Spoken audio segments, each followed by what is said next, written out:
Boa noite a todos. Boa noite. Aqui estamos nós, mais uma vez, no nosso encontro semanal, né, aqui na Fraternidade Espírita Emmanuel, no bairro do Salgado, na cidade de Caruaru, Pernambuco.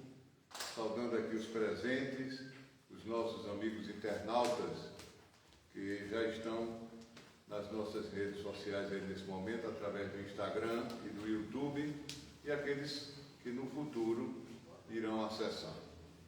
Sejam todos muito bem-vindos. Sou Seródio, trabalhador desta casa, e dando continuidade ao estudo do livro O Espírito da Verdade. Esse livro que é psicografado por Chico Xavier e Valdo Vieira. Chico psicografou os capítulos ímpares e Valdo Vieira os capítulos pares.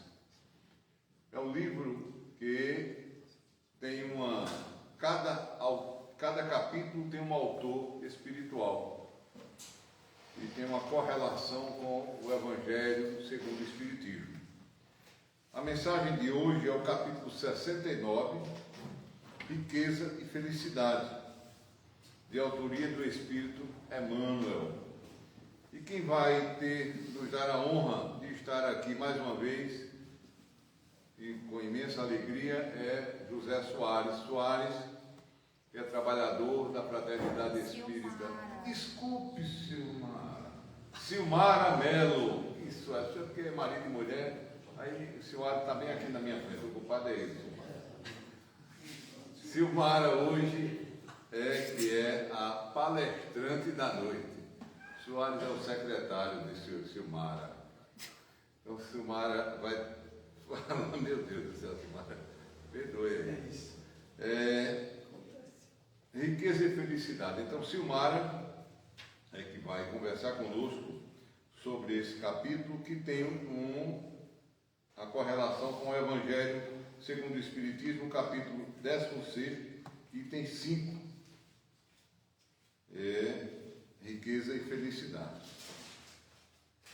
Então seja muito bem-vinda aí, Silmara. Não é Silmara e Soares, não tem que eu me atrapalhei. Receba o nosso abraço fraterno de todos nós que fazemos aqui o Emmanuel. E Silmara que tem um vínculo maior com a casa, né? Silmara, toda vez aí eu gosto de registrar isso, Silmara. Silmara aqui, adolescente, pré-adolescente. Acho que tinha 12 anos, sei lá, por aí. Já participava do nosso grupo aqui de teatro espírita de Caruaru, que era daqui do Emmanuel. E Silmara foi crescendo junto com o grupo e até depois de fazendo o papel principal, vamos dizer assim, da última peça, que eu acho que foi Laços de Vidas. Então, seja muito bem-vinda mais uma vez, Silmara. E a título de exórdio, de preparação aqui do nosso ambiente, vamos chamar Sandy Caroline, trabalhadora da casa, para ler a mensagem da noite. Por favor, Sandy.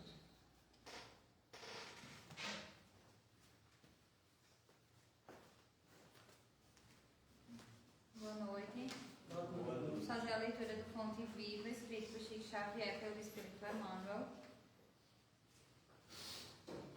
Item 66. Acordar e erguer-se. Desperta tu que dormes. Levanta-te dentre os mortos e o Cristo te iluminará. Isso está em Paulo, na primeira carta de Efésios 5:14. Há milhares de companheiros nossos que dormem indefinidamente, enquanto se alonga de balde para eles o glorioso dia de experiência sobre a terra. Percebem vagamente a produção incessante da natureza, mas não se recordam da obrigação de algo fazer em benefício do progresso coletivo. Diante da árvore que se cobre de frutos ou da abelha que tece o favo de mel, não se lembram do comezinho dever de contribuir para a prosperidade comum.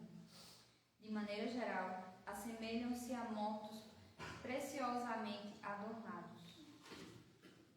Chega, porém, um dia em que acordam e começam a louvar ao Senhor, em êxtase admirável. Isso, no entanto, é insuficiente.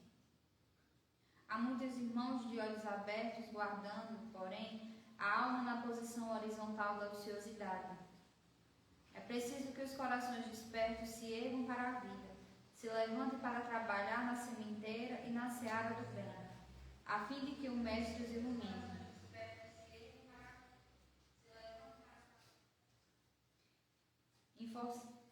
Esforcemo-nos para alertar os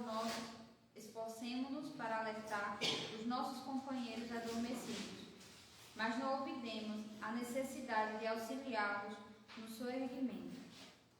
É imprescindível saibamos improvisar os recursos indispensáveis em auxílio dos nossos afeiçoados, ou não que precisam levantar-se para as bênçãos de Jesus. Não basta recomendar.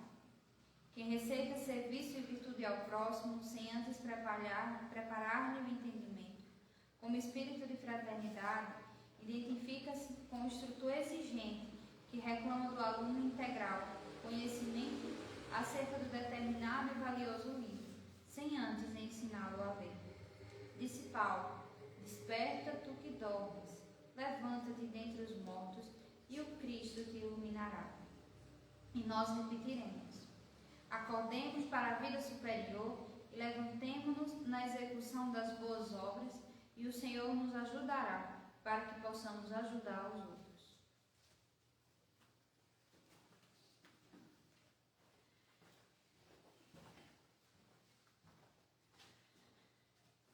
Convidamos a todos, aqueles que quiserem nos acompanhar na prece de início da nossa reunião pública doutrinária desta noite.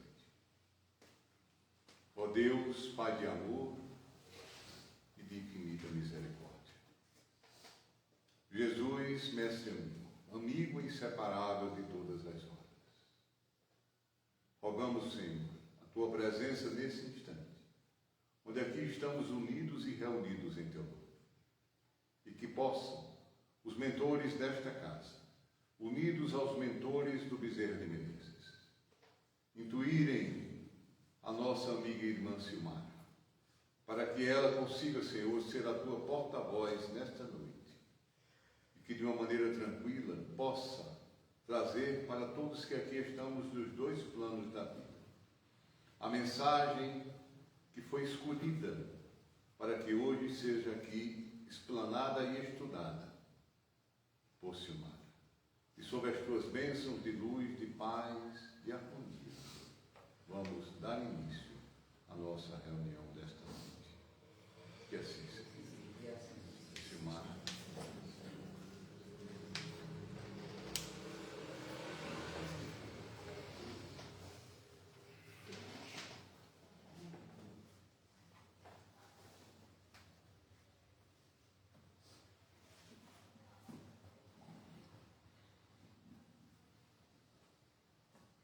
Boa noite a todos. Boa noite. Que a doce paz de Jesus envolva os nossos corações em muitas bênçãos de luz, de muita paz. É uma alegria imensa a gente retornar a essa casa de oração, de fraternidade, de acolhimento, e para juntos estudarmos sobre mais um tema deste livro extraordinário, essa obra que faz parte da coleção Estudando a Codificação, que é o Espírito da Verdade. E hoje nós vamos estudar o capítulo 69, como já foi dito, a riqueza e felicidade, que tem no capítulo uma referência ao capítulo 16, não se pode servir a Deus e a Mamon, o item 5, que fala sobre a parábola do mal rico. E essa parábola do mal rico fala daquele homem rico, né, que vestia linho, púrpuras, e daquele homem pobre chamado Lázaro, que tinha suas pernas cheias de feridas, né, de chagas, e que o cachorro vinha e lambia as suas pernas, e ele ficava ali na porta daquele homem rico, esperando que caíssem migalhas para que ele pudesse ali se alimentar do resto que caía. E acontece que Lázaro morre para o mundo físico e também depois aquele homem rico. Então Lázaro, ao morrer, o anjo leva ali ao seio de Abraão. E aquele homem rico vai para os tormentos. Aí quando chega lá, aquele homem rico pede a Abraão que Lázaro molhasse ali os seus dedos para saciar ali a sede dele, molhando a sua língua. E o Abraão diz a eles: mas tu já recebeste tudo em vida. A dizer assim, você recebeu tudo e não soube aproveitar, mais ou menos assim. E ele disse, então, pede a ele que ele vá onde estão os meus irmãos, para que eles, temendo, não venham parar nos tormentos. E ele disse, mas eles têm Moisés, né, e os profetas. Mas se eles conversarem ali com eles, né, se aparecer a ele, aí se eles têm Moisés e os profetas e não acreditaram, que dirá, né? Mais ou menos assim. Então, acerca dessa parábola do mal rico, Emmanuel tece os seus comentários, nos convidando a outras reflexões mais profundas. E aí, a gente vai aqui ler quando ele diz o seguinte, no primeiro parágrafo do livro O Espírito da Verdade. Ele inicia dizendo assim: há ricos do dinheiro, tão ricos de usura, que se fazem mais pobres que os pobres pedintes da via pública, que muitas vezes não dispõem sequer de um pão. Então, quando Emmanuel ele inicia dizendo, há ricos do dinheiro, tão ricos de usura, de avareza, que só pensa ali no dinheiro para si, que tenta se esconder. Eu me recordei, logo quando eu li aqui, de uma novela que passou tem muito tempo, eu acho que eu era pré-adolescente, mais ou menos naquela idade que o Cedósio falou aqui, mais ou menos 12, 13 anos, por aí. Quando passou, não sei se vocês lembram do nome da novela, mas eu lembro do personagem, chamava Nonô Correia, né?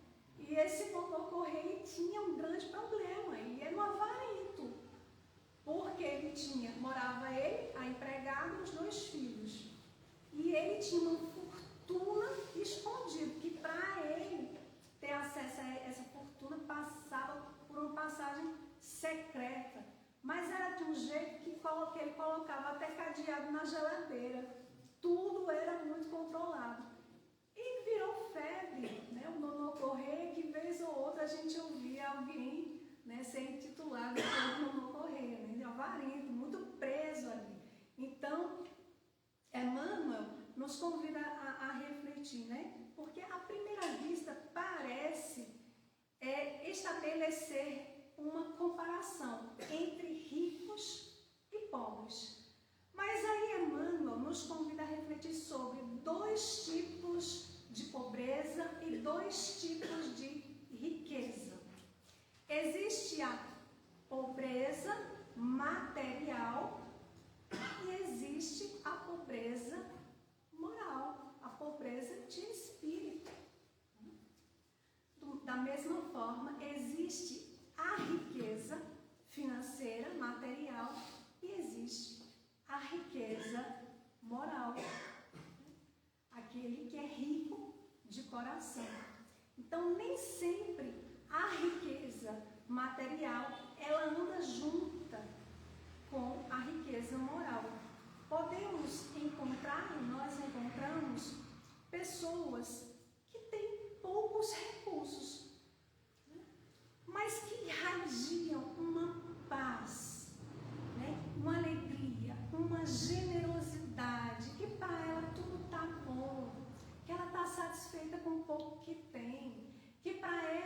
importa é ela ter aquela quantidade que ela possa pagar as contas no final do mês e está tudo certo, e está feliz, e está contente, e só quer saúde, né? E há aqueles que, apesar de ter uma abundância de recursos, quanto mais tem, mais fica naquela, né, ansiedade, naquela angústia, naquele medo, naquela inquietação. Tem medo que alguém possa retirar ali tudo que ele tem. Fica ali apegado, como se a felicidade dependesse das coisas, dependesse da posse, dependesse do dinheiro. E aí, minha gente, a gente lembra também de um caso que está no livro No Mundo Maior. O caso do avô de André Luiz, que ele encontra ele ali nas trevas, que já estava há mais de 40 anos ali preso a lamas, e ele agarrava a lama como se fosse ouro. Tal era o nível dele de apego. E quando a gente vai ler essa história, né, como isso se deu? O pai dele, no caso o bisavô de André Luiz, era um fazendeiro. E quando, na sua adolescência, ele teve uma filha, Ismênia. E aí ele se casa. Quando ele se casa, a sua esposa acolhe Ismênia como sua filha do coração. E aí depois eles têm o Cláudio. E aí, né, eles crescem juntos e tal. Só que os pais ficam doentes e desencarnam. E aí, Cláudio, já rapaz, noivo, quando estava prestes, né, ao seu casamento, ele já havia providenciado, inclusive, para que aquela fortuna dos pais ficasse só para ele. E aí ele expulsa a sua irmã, né, de casa. E ela é acolhida por uma família, começa a trabalhar como copeira, passa muitas humilhações, muitos sofrimentos. Encontra um rapaz, se casa com ele, começa a sofrer com ele também. Eles têm 6 filhas, mas ela ali, guardando tanto sofrimento dentro dela, problemas de saúde, problemas emocionais, falece para o mundo físico. E aí, com o tempo, ela reencarna como filha de uma de suas filhas. Lá no plano espiritual, depois que o avô de André Luiz ele é recolhido, passa por todo o tratamento ali necessário, é convidado para uma reunião espiritual, ela já encarnada em um novo corpo, era adolescente. Ela vai até lá e nessa reunião é perguntado a ela se ela aceita receber aquele que em existência anterior foi responsável pela sua infelicidade e até indiretamente pela sua morte. Aquele que tinha sido seu irmão. E ela diz que sim, que acolhe. E ali é combinado, ela já estava noiva de um rapaz muito humilde, um pedreiro, e então Cláudio iria reencarnar como filho dela para aprender a amá-la e também para aprender a viver de forma simples. Tanto é que ele também iria ser pedreiro e aprender a profissão com seu pai, para ali saber dar valor às coisas simples. Então, a doutrina espírita, ela nos convida a perguntar, né, quem é, na verdade, verdadeiro rico? É aquele que tem muita riqueza, mas que vive ali no sofrimento interior, no vazio interior, na angústia, no medo, agarrado ao egoísmo? Ou é aquele que tem um pouco, que vive com um pouco, mas se sente feliz, se sente em paz, com a consciência em paz? É isso que nos convida a questão 922 de O Livro dos Espíritos, quando Kardec pergunta a medida de felicidade.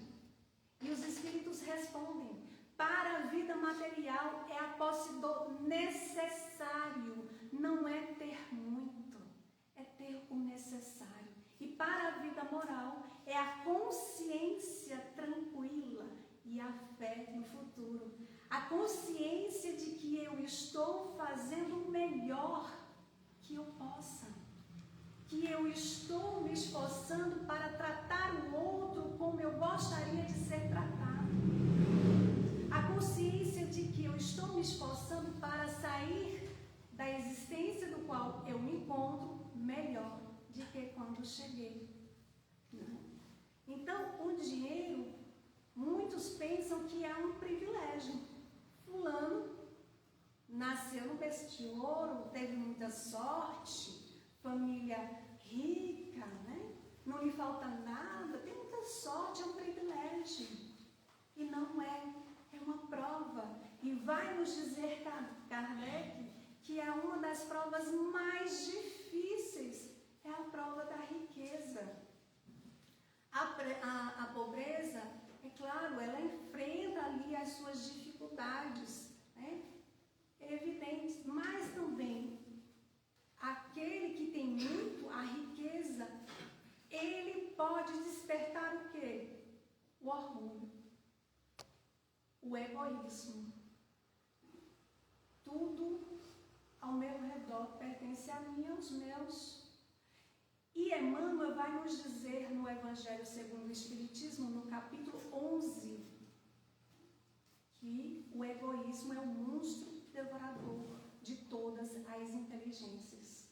É o filho do orgulho, causador de todas as misérias, e é a negação da caridade. Então veja como é sério. A riqueza, ela pode despertar a ambição. Quanto mais quer, quanto mais tem, mais quer.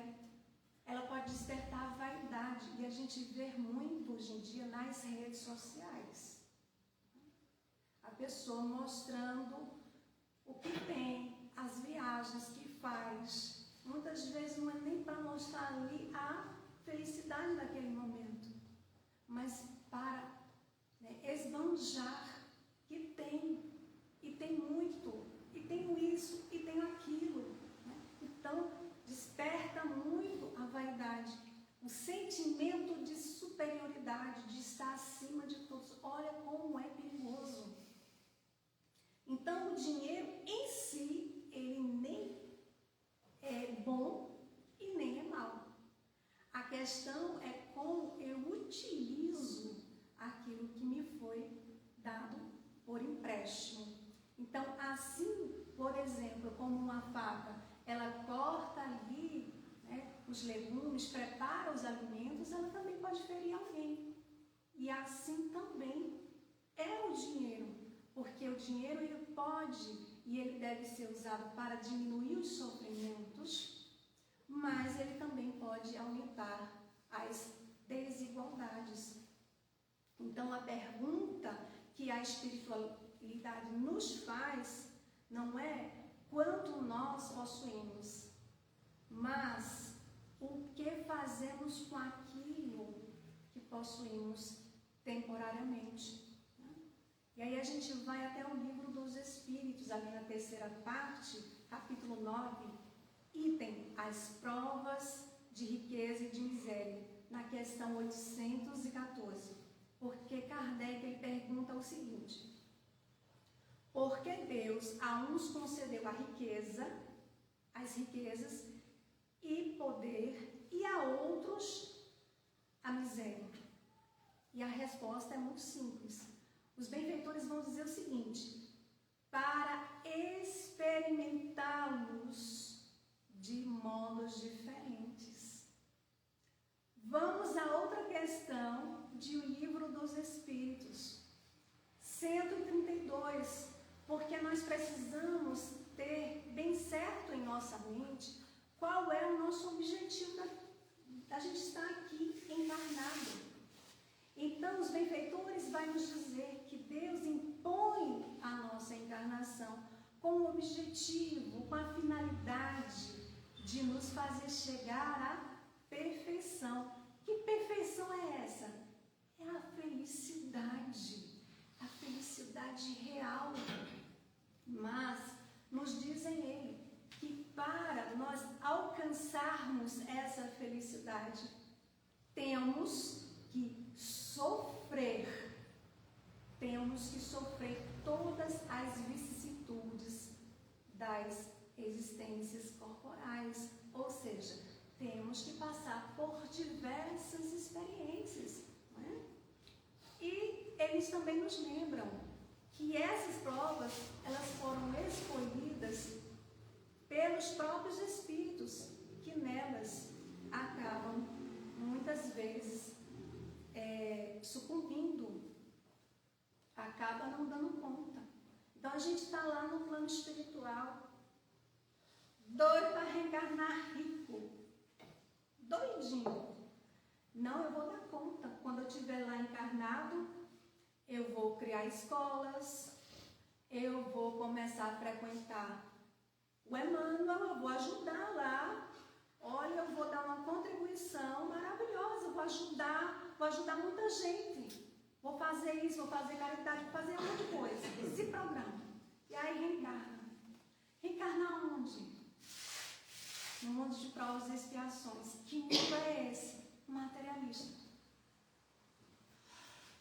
Onde o mal ainda predomina. E aí chega aqui, fica encantado com as coisas, com os prazeres da vida, com o que é ofertado. Acaba esquecendo a promessa que fez, acaba sucumbindo. Então, assim que acontece, né? Somos administradores, não proprietários. Nada levaremos desse mundo, nem sequer o corpo físico. Que dirá dinheiro, posse, carro, nada disso. A única coisa que seguirá conosco e que deve seguir conosco é o bem realizado. É a única coisa. Quando Emmanuel diz, alguns ricos tornam-se mais pobres que os pobres. Como isso é possível? Porque existe a pobreza que a gente não vê com os olhos, né? É a pobreza de coração. O avarento nunca desfruta verdadeiramente daquilo que possui. Por quê? A pessoa que é avarenta, ela vive presa ao medo. Medo que alguém venha e tome o que ele tem. Vive inseguro, contudo, desconfiado, apegado a tudo aquilo que ele tem. Ou seja, vive em sofrimento. Uma pessoa dessa é feliz? Não é feliz, né? Então, mesmo cercado em abundância, ele fica ali permanentemente ameaçado, se sentindo ameaçado.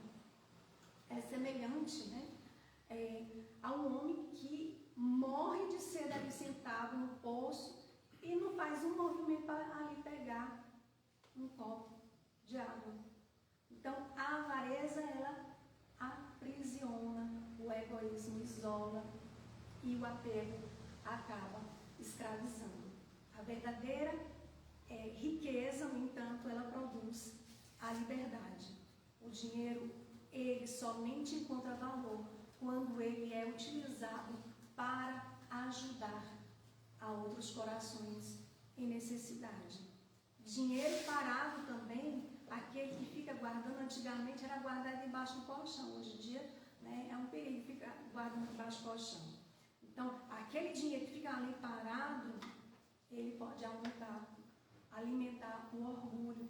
Mas o dinheiro em movimento, ele alimenta famílias, ele alimenta hospitais, ele alimenta escolas.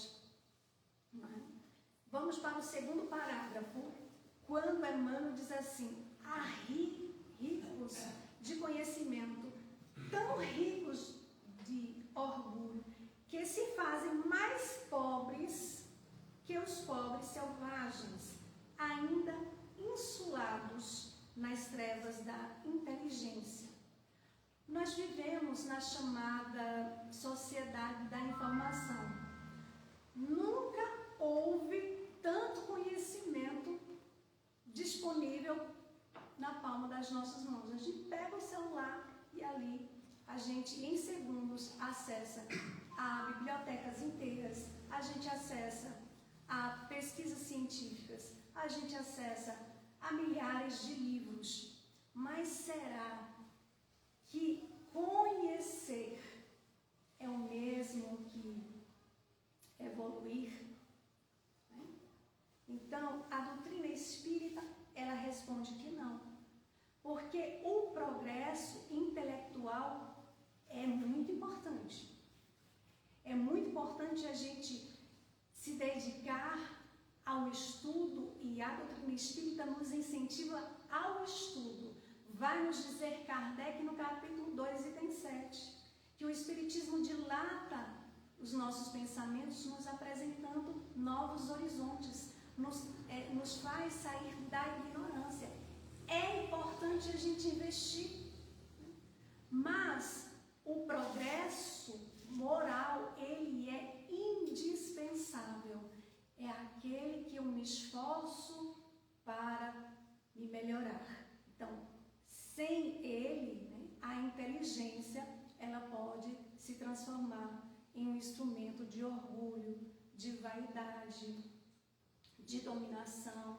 Quantos a gente percebe que estão ali envolvidos no lado intelectual, no lado do estudo, mas sem nenhum esforço para se melhorar, se colocando acima de todos.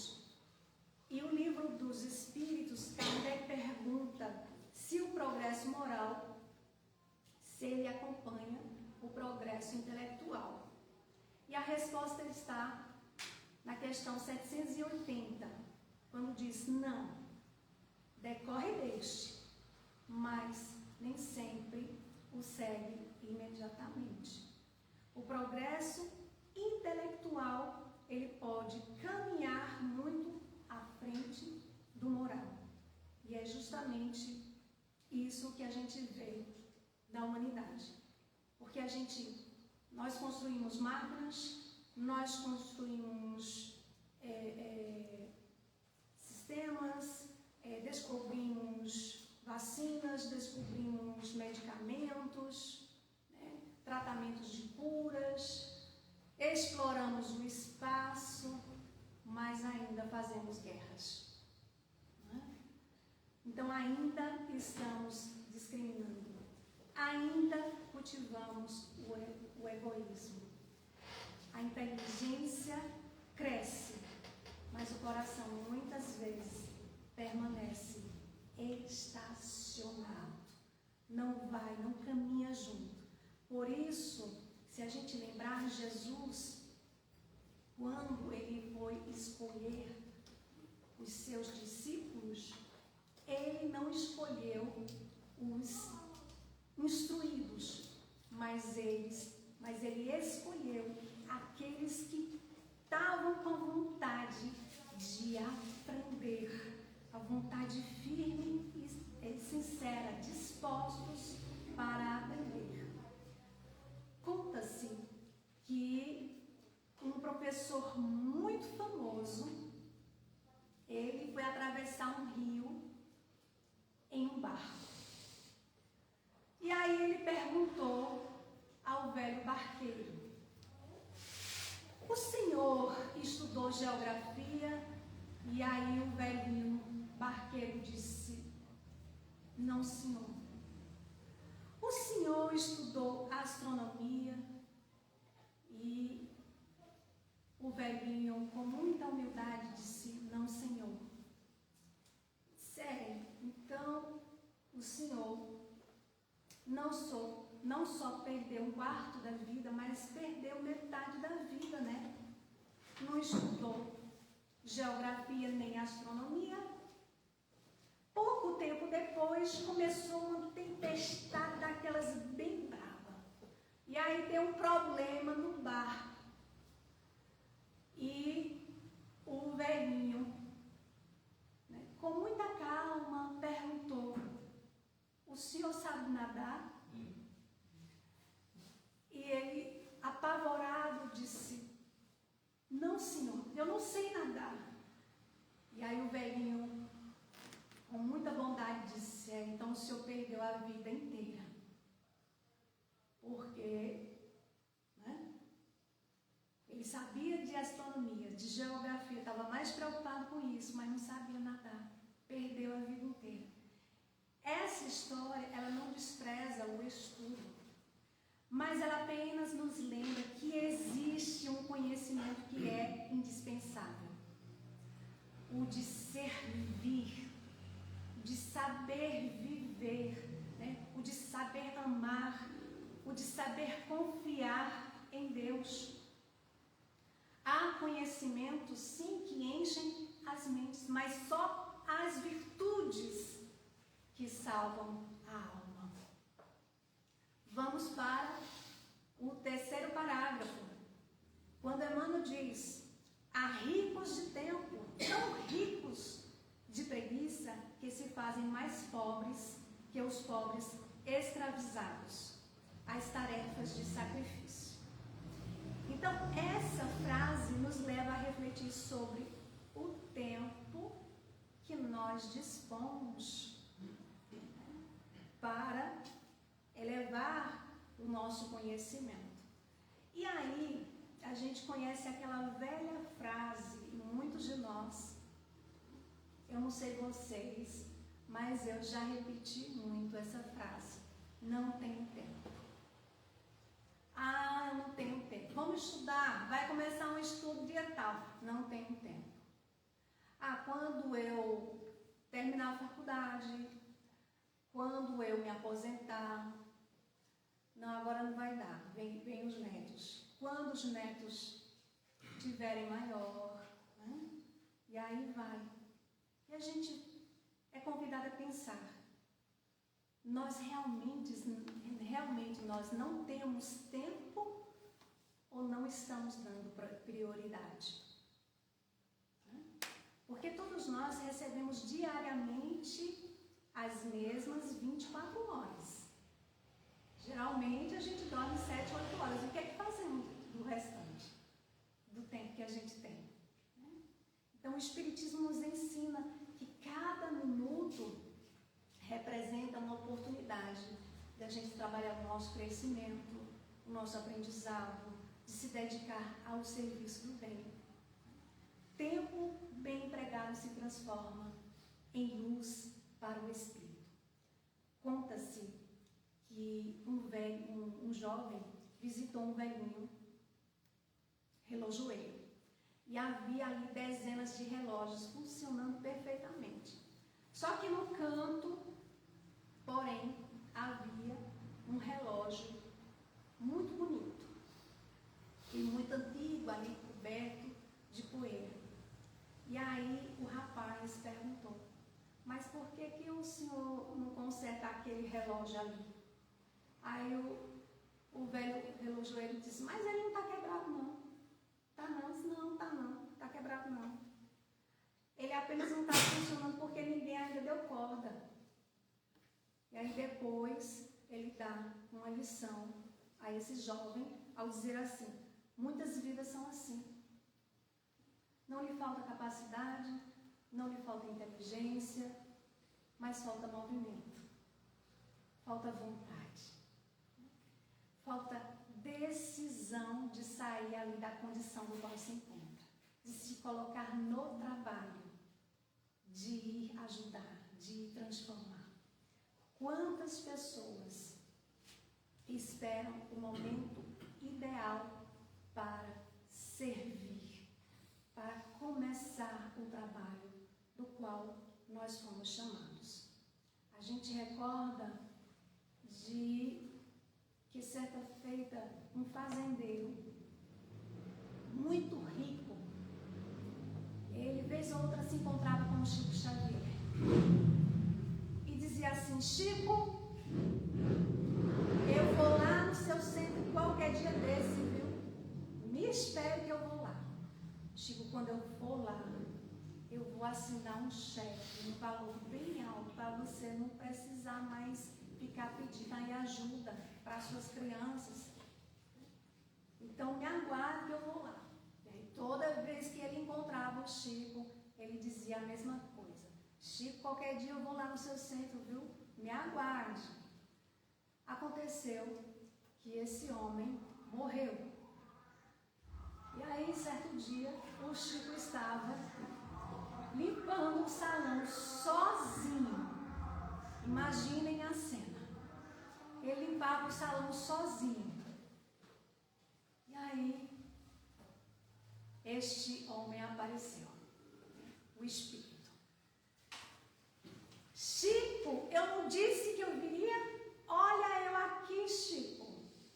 Agora eu vou cumprir minha promessa. Agora eu vou pegar aquele cheque, vou assinar um valor bem alto para deixar aqui de ajuda para atender as necessidades. E aí nessa hora, Chico disse: meu Deus do céu, e agora? Emmanuel lhe aparece. Chico, adivinha quem vai contar para ele que ele morreu? O próprio Chico, coitado, teve que contar para aquele homem tão materializado que ele não tinha mais o corpo físico, que ele não tinha mais dinheiro, que tudo que ele tinha ele deixou no mundo físico e que, aliás, os seus filhos acabaram com tudo. Acabaram com o dinheiro, acabaram com as fazendas que tinham, não existia mais nada.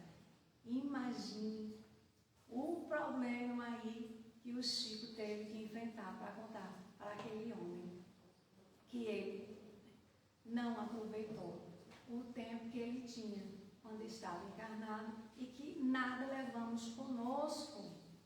A gente leva aquilo que a gente soma ao nosso coração, à nossa mente, ao nosso espírito.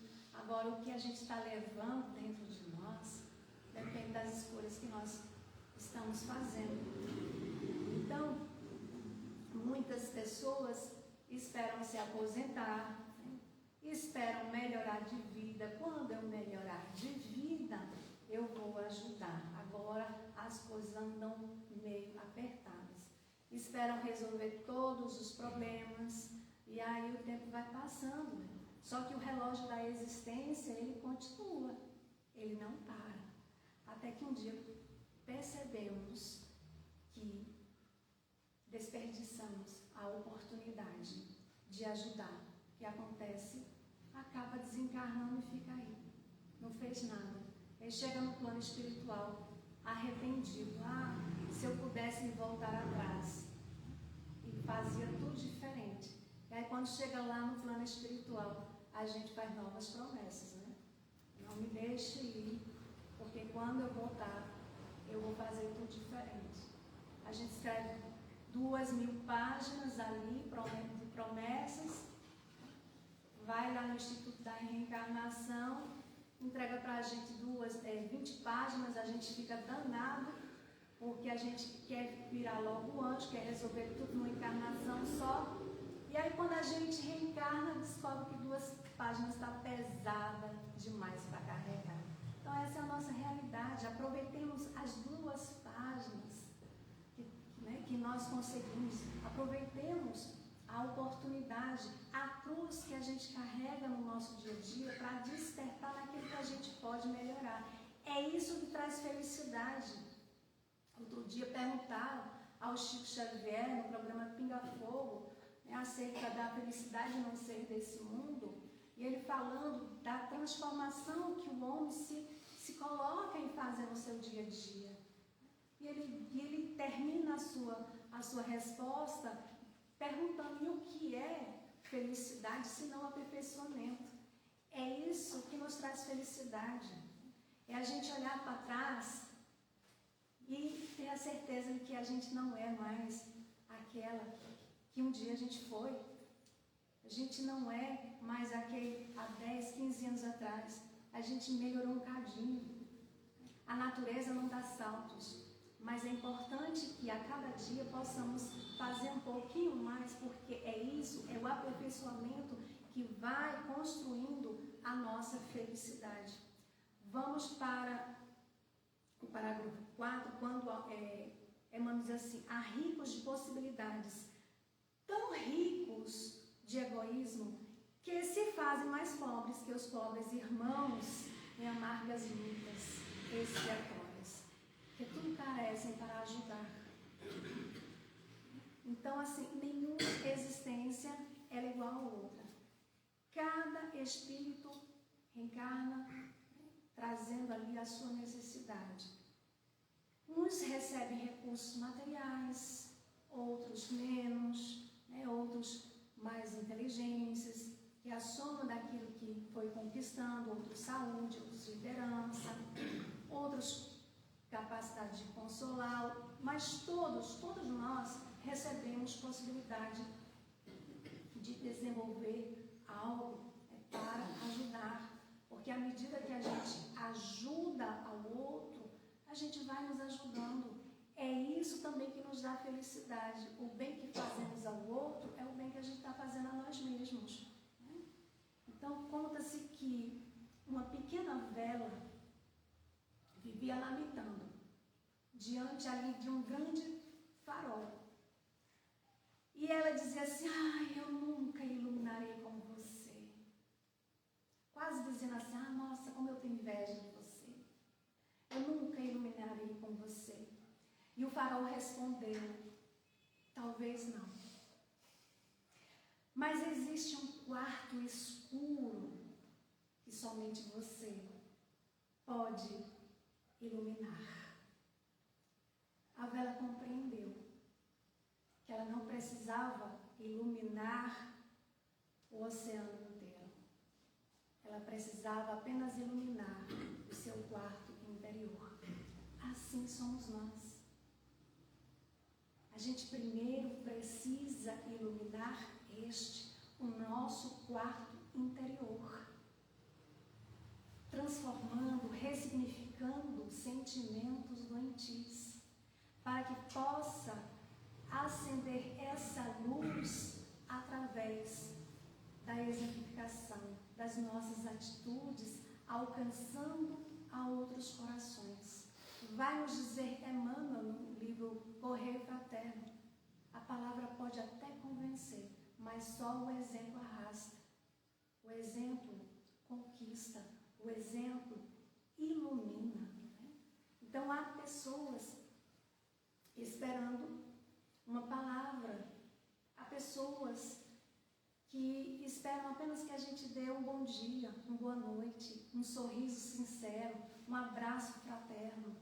Há pessoas que esperam apenas ter alguém que escute sem julgamentos. Então nós somos chamados a fazer, nós não somos chamados a fazer tudo. Nós somos chamados apenas para fazer a nossa parte. A nossa parte. E aí no livro dos Espíritos, os benfeitores vai nos lembrar sobre o egoísmo, que é a fonte de todos os vícios, e dele deriva todo o mal, porque ele nos faz acreditar que o meu tempo é só meu, que o dinheiro é só meu, que o conhecimento é só meu, que tudo me pertence, quando nada nos pertence. Tudo nos é emprestado. Lembremos também do ómulo da viúva, ali no Evangelho. Jesus, observando as ofertas que eram depositadas ali no templo, chega, os ricos depositam ali umas quantias grandes, aí vem uma viúva e deposita apenas 2 pequenas moedas. E ali Jesus declara que ela doou muito mais do que os ricos, porque ela doou daquilo que lhe faltava, daquilo que ela tinha. Então, aos olhos de Deus, não é o tamanho daquilo que a gente doa, mas é o tamanho do amor que a gente coloca naquilo que a gente doa, naquilo que a gente faz. Vamos então para o 5º parágrafo.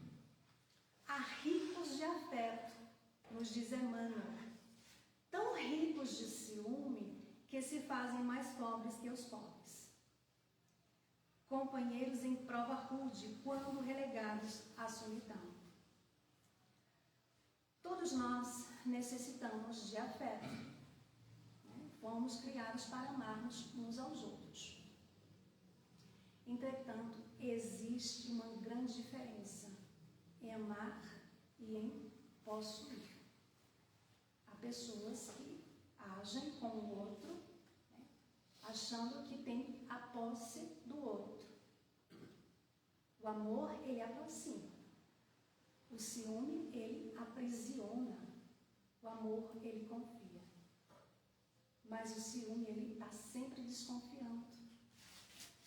O ciúme não é algo positivo.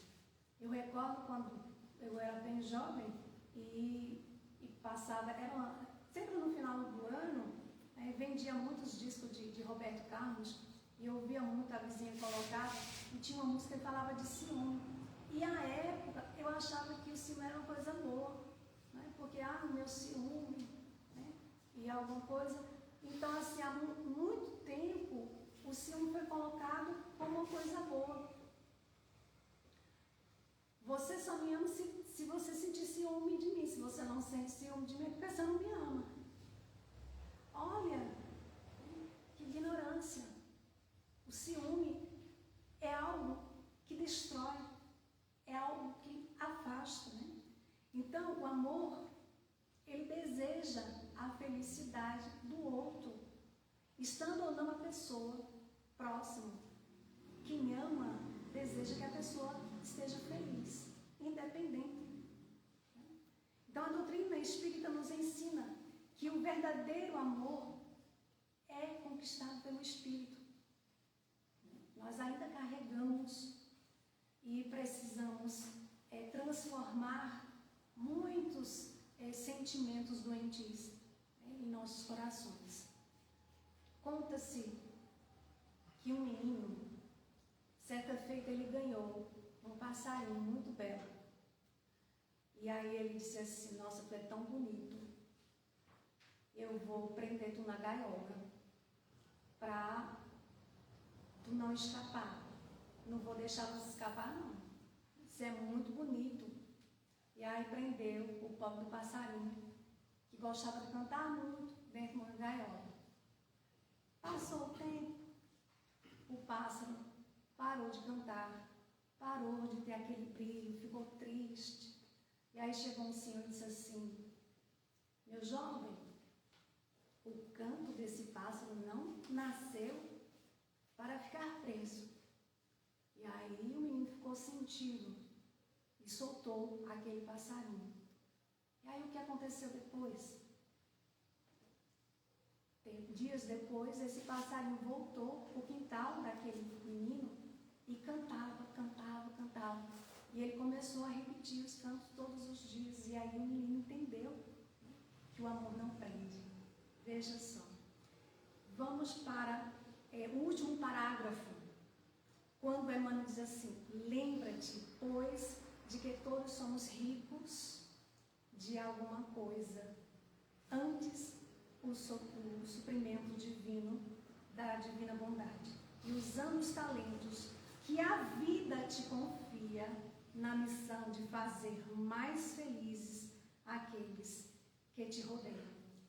Chegará o momento em que te surpreenderás mais rico que todos os ricos da terra, porquanto entesourarás no próprio coração eterna felicidade que verte do amor de Deus.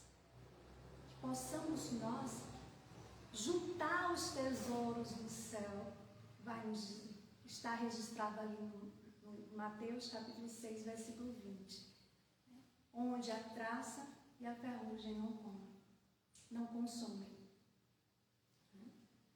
Lembremos que o Espírito, ele não possui cofres.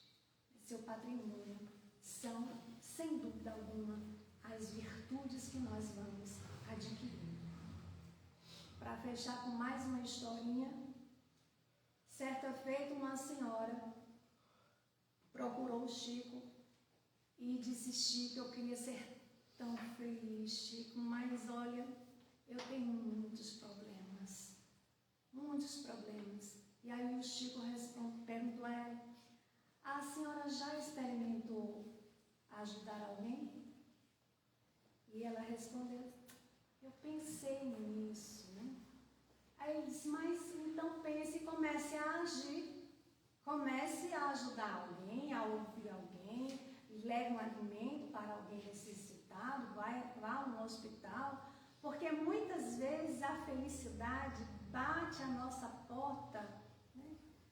Justamente no momento quando nos tornamos instrumento da felicidade do outro. Pensemos nisso, nessa orientação.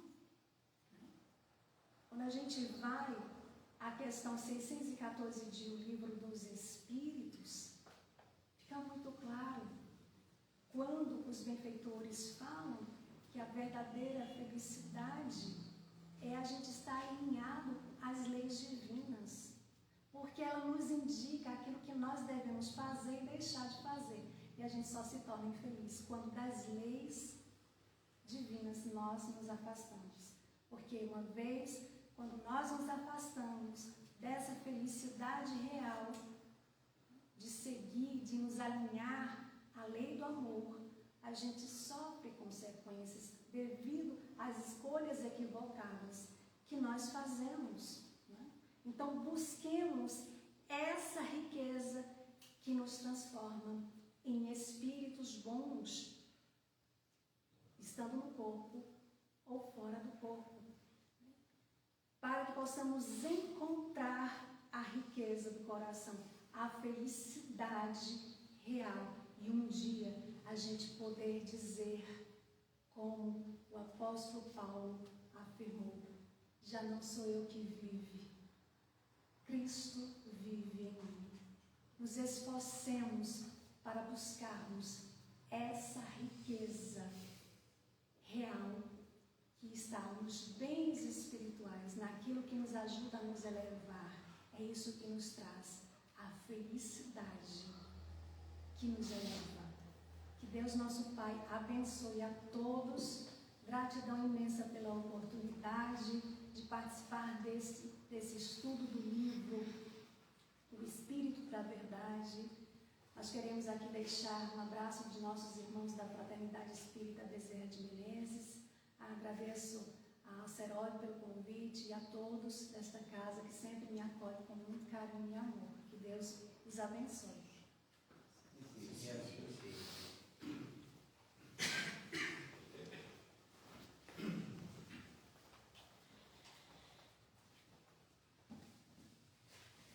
Nossa gratidão, Silmara, por mais esse momento aqui que você nos proporcionou de poder esclarecer também o capítulo 69 do livro Espírito da Verdade. E leve aí o nosso abraço fraterno a todos que fazem o Bezerra de Menezes e esperamos em breve tê-lo aqui conosco mais uma vez. Convidamos então a estarem conosco na próxima quarta-feira, 29, é isso? 29 de julho, onde teremos aqui o capítulo 71 do livro Espírito da Verdade. Esperando por ti. Esperando por ti, e de autoria do Espírito meio-meio. Então, quem é que vai trazer esse assunto para nós? Isa Araújo, trabalhadora aqui da casa. Então, sintam-se aí convidados a estarem conosco aqui na próxima quarta-feira, onde, dando continuidade ao livro O Espírito da Verdade, estudo do livro O Espírito da Verdade. Lembrando que ainda nós temos um grande evento no nosso estado, que é realizado no Recife, no Centro de Convenções, nos dias 31 de julho agora, 31 de julho, 1 e 2, sábado, sexta à noite, sábado e domingo.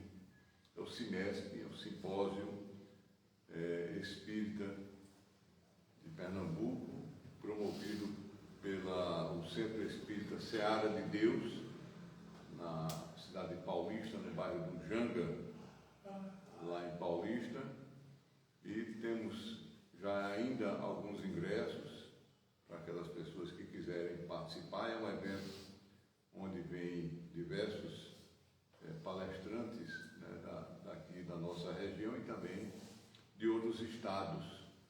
E a principal objetivo desse evento é manter a produção da pomada Vovô Pedro, que é uma pomada mediúnica, a fórmula foi dada mediunicamente e ela é confeccionada e tem um custo muito alto, em torno, por ano, de R$65 mil.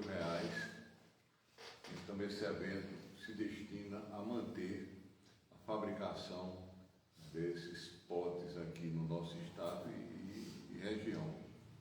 Então, o CIMESP também tem esse objetivo, além de divulgar a doutrina espírita, também manter a produção da pomada Vovô Pedro. E no próximo dia 6 de setembro, é um domingo, teremos aqui na nossa cidade, no Teatro do Sesc, o Emmanuel está trazendo mais uma vez o grupo Rama Cria, com a peça de teatro, com uma mulher, um olhar, Abigail, Paulo e Estevão, que é fundamentada no livro Paulo e Estevão. E é uma obra extraordinária e, aproveitando, recomendamos a lerem, quem não leu essa obra, que procurem ler. E no YouTube tem o audiobook, então vale a pena, é uma obra extraordinária, né, da conversão de Saulo de Tarso para Paulo de Tarso. Psicografia do nosso querido Chico, editado pelo Espírito Emmanuel. Então, essa peça estará sendo exibida no Teatro do Sesc no domingo às 17 horas. Daqui para lá nós vamos providenciar os ingressos. Então, para encerrar, lembrando que temos os passes, né, os passes magnéticos espirituais ao final do nosso trabalho desta noite. E vamos convidar Nivaldo Benício, para trabalhador da casa, para fazer a prece de agradecimento.